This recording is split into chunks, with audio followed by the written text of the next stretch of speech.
The next topic we're going to be going over is Chapter 2, Altered Cellular and Tissue Biology. One of the ways a cell can become injured is through a hypoxic injury, which can happen through ischemia or anoxia. And what happens is there's a decrease in ATP, which causes a failure of the sodium-potassium pump and the sodium-calcium exchange. This causes cellular swelling, and there's reperfusion injury.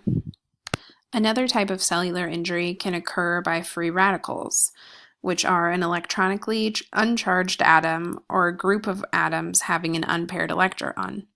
This causes lipid peroxidation and alters the proteins and also alters the DNA. The injury from free radicals is the result of oxidative stress. And again, it's caused by an atom or a group of atoms that have an unpaired electron, and they're an unstable molecule. In order to stabilize itself, it either gives up an electron or steals one from a long chain of phospholipids in the cell membrane, which is called lipid peroxidation. So free radicals can cause either oxidation or reduction. Oxidation is the losing of an electron, and reduction is the gaining of an electron. Chemicals, of course, can also cause cellular injury, like lead, carbon monoxide, ethanol, mercury, or street drugs or any drugs. Other injuries would include blunt force injuries that result in the tearing, shearing, or crushing of the tissues. And then you have a contusion versus a hematoma. And then there's abrasions, lacerations, and of course fractures. There's also other types of injuries, such as incised wounds, which would be a cut, or a stab wound, puncture wounds, or chopping wounds. Gunshot wounds, of course, also cause tissue damage, and the tissue damage can actually vary depending on the type of wound that happened from the gunshot, and if the bullet exited the body. Asphyxial injuries are caused by the failure of cells to receive or use the oxygen, and this can happen from suffocation, strangulation, like from a person hanging themselves, or manual strangulation, or so choking.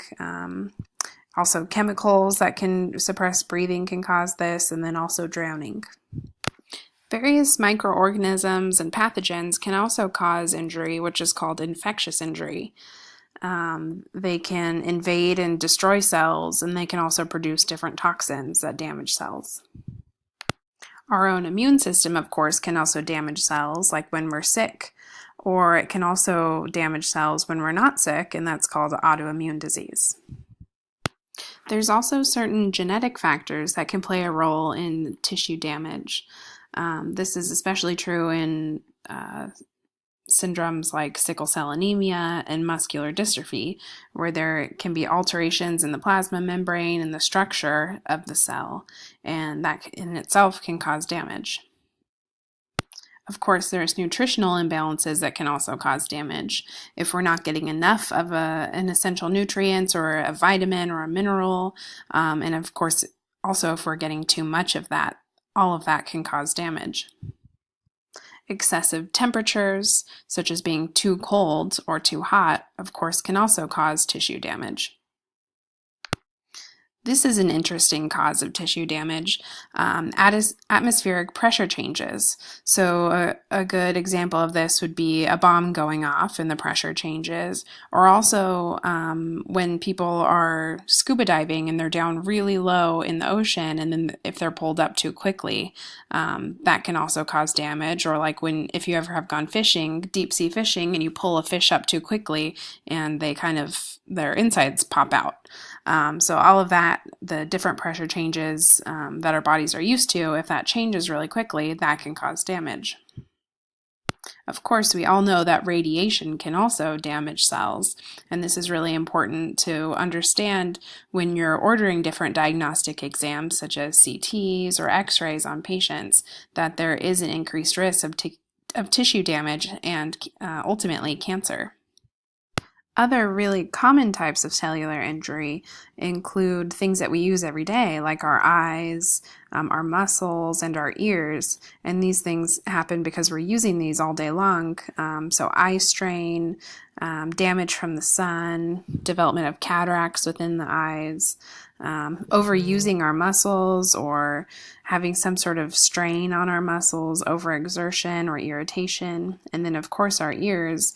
Lots of times people will get hearing damage from using the little headphones that go right inside your ears at too high of a volume, and over many years that can cause hearing loss.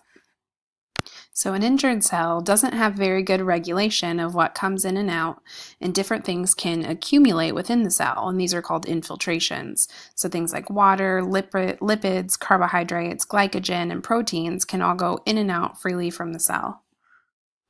Other things, such as different pigments like melanin, hemoproteins, and bilirubin, can also accumulate within inside the cell when it's damaged, along with calcium and urate.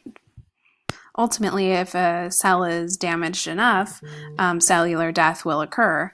This is called necrosis, and there's different processes when this happens. There's the karyolysis, which is the nuclear dissolution and the chromatin destruction, the pycnosis, the karyorrhexis, and there's also the coagulative necrosis, which can happen in the kidneys, heart, and the adrenal glands, and is caused by protein denaturation. And then there's liquefactive necrosis, which is when there's the hydrolytic enzymes causing more of a liquid substance, and this can happen in the neurons and the glial cells of the brain. And then the mix of those two types of necrosis, that's how we get the caseous necrosis. And this is really common with the tuberculosis infection in the lungs. Lipases can cause the destruction of fat cells, so fat necrosis, and this would happen in fatty areas such as the breast, the pancreas, and other abdominal organs. And then there's the gangrenous necrosis, which is actually a clinical term. And there's two types, the dry versus the wet gangrene, and then the gas gangrene. And apoptosis is a little bit different than necrosis because apoptosis is programmed cellular death. It's important to consider aging versus altered cell and tissue biology. So are these cells dying because the person is aging naturally and this is the normal lifespan, or is there some disease process occurring? There's, of course, different theories about aging. Some say it's the accumulation of the injurious events, so all the damage over time causes us or the cells to die, or we're genetically programmed, almost like apoptosis, for these cells to die at a certain time.